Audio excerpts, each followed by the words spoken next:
Hello everyone, welcome to GGN. Today is Thursday, February 21st, 2013, and I'm Darko. I'm going to cover the war on terror, liberty, sovereignty, mostly, Syria, Iran, Turkey, that type of news. And then in the next, probably the second or third video, I'll get into the economy and eugenics and similar news. So, Assad government stands steadfast against foreign conspiracies. So, a political analyst tells Press TV that the fact of the matter is that the Assad regime and the Syrian army are very, very strong, and it seems that we will continue to see the Assad regime fighting back. It says that every week we hear that the Assad government and the Assad regime is about to collapse for the last time. It says, I would say, for the last year or so. The fact this Al-Omari also said, so I doubt that, although things on the ground look very, very catastrophic, I do not think that the Assad regime is about to fall. In fact, I think it will probably fight and can last for years, or fight for years. This is one of the strongest armies in the region, and I can't see why some people seem to think that it is about to collapse. Syrian opposition sets conditions for talks with Assad, so the Syrian National Coalition opposition group is ready to negotiate a departure for Assad with any member of his government who has not participated in the crackdown on the uprising. So they flood in terrorists, create sectarian violence, blame all the violence on the government and the crackdown, and of course, according to Brookings Institute Policy for Regime Change, Assad is not going to be part of any end of violence or basically peace plan.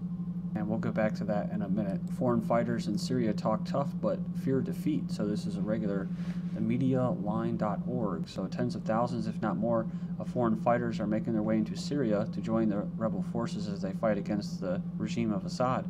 As the civil sectarian war enters its third year, among the non-Syrians reported to be fighting alongside the rebel forces, also Al-Qaeda, and that are Americans. We saw a video of either an American or Canadian guy fighting with them, Syrians, Moroccans, Libyans, Egyptians, Bosnians, and others. However, in conversations, it remains unclear whether their addition to the battle will be able to turn the tide against Assad's army, with some already abandoning a battle they're not certain they can win. It says here, a Syrian living in Egypt with close ties to the Syrian military says here that the majority of foreign fighters are Tunisians and Libyans, followed by Afghans. It says here also, Libya has been providing training and weapons. Remember, I was talking about smuggling state, and it has training camps in the vast desert where they can train in secret. My first instinct is that the Americans are CIA operatives also in Libya as well, so they're the ones running the whole thing, funneling weapons to terrorists. It says there are around 150,000 foreigners fighting against the Syrian regime in Syria. So that's why when you call Syrians the opposition, they're actually a lot of foreigners. Qatar gives $100 million in humanitarian aid to Syria. So Qatar has been known to the biggest supplier of cash for weapons. Qatar has given $100 million in aid to Syrians stricken by the country's civil war on Thursday. It goes on here, it says they've been the most vocal regional supporters, not just vocal, they're giving them physical, tangible things to kill people and maintain the violence and escalating it, has called for an Arab force to end the bloodshed if international diplomatic efforts fail. They're not stupid, they're just like every other country, big country. They're not a big country, but they have a lot of money, like a big country, and they know how to play the humanitarian aid game and flood in mercenaries and foreigners, create havoc until they get what they want, so they can lay their little natural gas pipeline through Syria. The UK could provide military support for insurgents in Syria. Well, that just kind of leads you to think that they're not doing it already. Well, they are. So Britain could send security and civilian military trainers to assist insurgents in Syria despite failing to lift the European Union arms embargo. It allows us, and Foreign Minister William Hague said it allows us, I think it's a typo, to supply a greater range of equipment to protect civilian life in Syria. He claimed, this was his claim, despite the British government being repeatedly accused of arming the Syrian terrorists, really foreigner terrorists. Iraq shuts down 3 illegal tunnels to Syria. A joint force from Iraqi Army and Border Guard on Wednesday discovered 3 tunnels used to smuggle weapons and goods between Iraq and Syria. So it goes on here and it says that they discovered these tunnels for basically these smugglers seized light weapons, ammunition, and other goods, including 200 Kalashnikovs, 20,000 bullets, cigarettes, wireless communication devices, and computers. So that's going for the mercenaries. And they're talking about security personnel are currently analyzing information on the confiscated computers. It probably has all kinds of coordinates and plans, and basically details about the whereabouts of certain depots, arms depots, and movements of the Syrian government that only the British intelligence and U.S. intelligence would know. Iraq gives go-ahead for Iranian pipeline to Syria. It says here, Iranian gas pipeline to embattled ally Syria set to move forward following Iraqi approval. So Iraq has approved the construction of a natural gas pipeline across its territory that will connect Iran to key ally Syria. It will strengthen Tehran's influence over its neighbors. So actually, when the U.S. went into Iraq and it did the whole thing with the regime change there, with Saddam Hussein, they actually strengthened Iran, and everybody in the international community knows this. Just like with the sanctions, they're actually people that would know that don't really like or not really big with the government, just like in Syria. Now they actually rally around them, so they're creating a good little enemy, which is probably the point. But this is kind of a big deal because we were talking about Qatar wanting to run their own natural gas pipeline here, and then Iran just goes by and basically sets it up themselves. But I've said a million times about the Pakistani-Iranian pipeline. They keep trying to set contracts for it, and then the U.S. kind of gets in there and interferes. And of course, what do you have? Well, you have explosions. There was a lot of explosions and death in Pakistan and instability there in the last week or two. And in Iraq, this last week, they were getting hammered. So just get ready to see 200, 300 dead in explosions in Iraq here in the next week. Israel awards U.S. oil firm license to drill in Golan Heights. So again, this is a big deal. It goes on here and it says that the Israeli regime has awarded U.S. energy company a license to drill for oil on Syria's occupied Golan Heights. Israel occupied and annexed the Golan Heights area in 1967 in a move not recognized by the UN and the international community. It says Damascus has been demanding full return to the territory since. Israel's reach for the energy resources in the region comes amid a prolonged deadly unrest which has been plaguing Syria since March 2011. Assad must stay out of talks as the opposition against this is a so-called Syrian National Coalition has expressed opposition to the engagement of Syria's Assad in any talks aimed at ending the crisis. So it says Bashar al-Assad and security leadership are outside the political process, the opposition coalition said. Remember that this guy represents, this Khatib guy represents big oil and the West. I think he even went to an American university. On January 30th, this Khatib announced that he's ready for direct discussions. Then on February 13th, Syrian Foreign Ministry issued a statement saying the country is ready for dialogue with the opposition in Syria, as long as it's based on political reforms outlined by Assad. So I did find this kind of interesting how he's kind of coming in here ready to talk again. This is like another type of sly, slick move that they're doing, the opposition that is, with this guy as their front.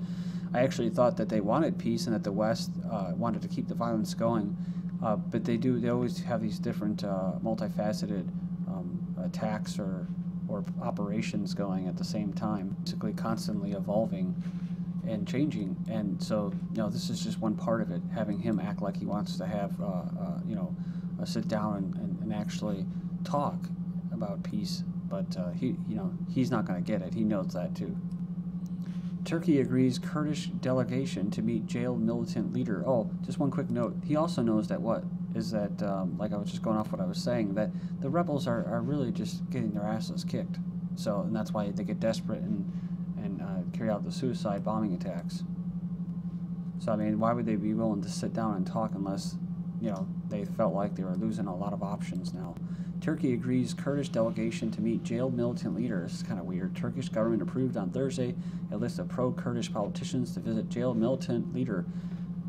Says a long-awaited step to advance peace talks. But yeah, this is pretty interesting too, because remember we just had the PKK members that were killed in France, assassinated, probably by French intelligence, for Israel, for Turkey, who knows. Can Turkey cause a global power shift in joining the SCO? This has been talked about recently, but it's just like everything else. It's just kind of hearsay until it happens. After years of delay on its application to join the EU as a full member, Turkey has made overtures to the SCO, the Shanghai Cooperation Organization, as an alternative to the EU. I was talking about how, this whole thing with Syria, it looks like Turkey's just kind of being taken for a ride here, and they're going to get left to be, basically hung out to dry at the end. He says here, and they're doing all of this for what? So they can get into the European Union. The European Union needs to stop stalling us, says Erdogan. We have a strong economy. I told Putin you should include us in the Shanghai Five, and we'll say farewell to the EU. So this could cause a global shift in power. Syrian rebels sign deal. The rebels signed a deal with the Kurdish militia. So it says a Free Syrian Army, one of the major rebel factions, has announced a pact with the Popular Protection Units, a Kurdish militia faction which they have been fighting for control over Kurdish towns in the nation's northeast. It says the YPG spun the deal as a victory, saying that the Free Syrian Army had in effect promised to withdraw from the towns and return for an end to the fighting. It says the Free Syrian expansions into the oil-rich Kurdish northeast have sparked months of clashes with these Popular Protection Units and several other militias gaining local support to resist the incursion. The Free Syrian Army's close ties with the Turkish military and this YPG's links to the PKK make such a truce likely to be controversial in the long run, but practical in the short term for both factions, seeing it as a chance to establish a de facto Kurdish autonomy in the region. Assad's forces withdrawn from the area, the pact will also allow the Free Syrian Army to claim liberation of the region without actually having to fight the Kurds over control, at least for now. Then you have Lebanon, maybe the new front in Syria's war. I keep seeing this in the news. Lebanon seems to be moving closer to becoming a major new front in Syria's 2-year-old civil sectarian war. There are clashes in Syria between rebel forces and Hezbollah. So it goes on there, makes the argument again, appears to intend to protect vital supply routes. Hezbollah, that is, the Syrian forces. Israel views this flow of weapons with considerable alarm. That's the thing. That's why they basically carried out that airstrike on the Syrian border, somewhat inside Syria. They struck a research factory, actually, but they said they were striking weapons that were going to Hezbollah. Free Syrian Army says they will hit Lebanon in response to Hezbollah fire. It says here, if Hezbollah does not stop shelling Syrian territories, villages, and unarmed civilians from inside Lebanese territory within 48 hours, we will respond with our arms to sources of its fire and silence them inside Lebanese territory. So the Lebanese don't want anything to have to do with this, basically. But it's funny because these same people, these foreigners that aren't even really Syrians, were inside Turkey and firing shells, killing civilians inside Syrian border. So, who the hell are they, right? It says, Syria claims to down Israeli drone over Lebanon. Israel violates Lebanon's airspace on a daily basis and nothing happens about it or to it. Eyewitnesses in the village report spotting burning wreckage fall from the sky. So, a resident posted on a local Facebook group shortly thereafter he saw a surface-to-air missile fired from Syria and that the aircraft crashed on the Lebanese side of the border. Then missile blast wounds Syrian rebel commander. Wounded, the missiles struck the command center of the main Syrian rebel force near Damascus. Syria car bomb explosion kills 53 and injures 250. Says here that it was blamed on terrorists. The Foreign Ministry said it was carried out by armed terrorist groups linked to al-Qaeda that received financial and logistic help from abroad.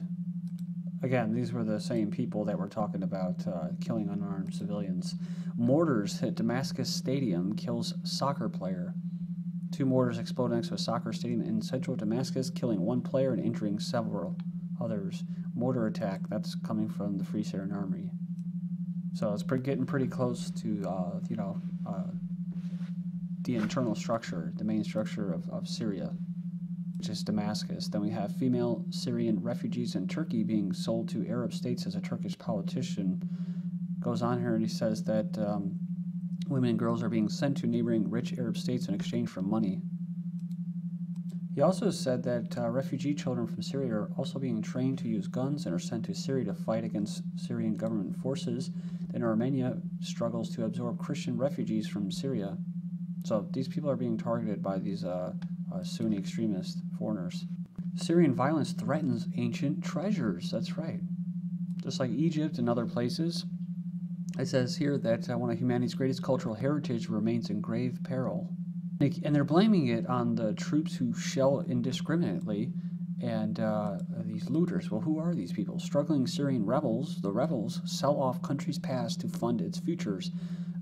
Ancient artifacts sold just over the border to give fighters needed cash. And we're going to return with this article right here. Al-Qaeda's top recruiting tool is the CIA. Saudi Arabia, Qatar back Washington's global terror net. This is GGN, and I'm Darko. Thank you.